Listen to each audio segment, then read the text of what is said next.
এই বিদেশ প্রবাসী, আহা কি পরিমাণ মায়া লাগে। 12 ঘন্টা ডিউটি করে আবার আরো 6 ঘন্টা আরেক কোম্পানির চাকরি করে, 18 ঘন্টা কেউ কেউ, আর থাকে 6 ঘন্টা। এই 6 ঘন্টার মধ্যে বিশ্রাম কখন? নিজের জামাগুলা নিজে ধোয়, নিজের রান্নাটা নিজে করে।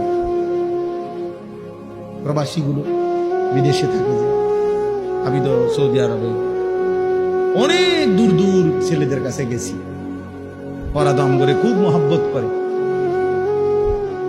তাইলে এই নিজের রান্না নিজের, কত ছেলে যে বিশ্বাস করো ভাইয়া কি পরিমাণ কান্দে, আল্লাহর কসম, এটা যদি আমি দেখাইতে পারি।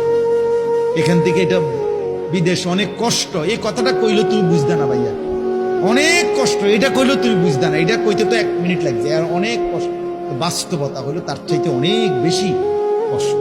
এই প্রখর রৌদ্রে, এই তীব্র রৌদ্রে, বিশেষ করে 12 ঘন্টা ডিউটি করে আসার পরে যখন একটা ছেলে বা একটা যুবক, তার একজন আপনজন কেউ নাই, আইসা নিজের 1 গ্লাস পানিটাও নিজে নিতে হয়, তো মনটারে হাহাকার লাগে যে আর কেউ তো নাই। অথচ 28 বছর বিদেশ করতেছে। এক ছেলে দেখা হলো লাস্টের দিকে, ওই আমার দেখে জড়াই ধরে কাঁদতেছে। আমি বললাম, বাবা তুমি আজ কতদিন হয়েছে আইসো?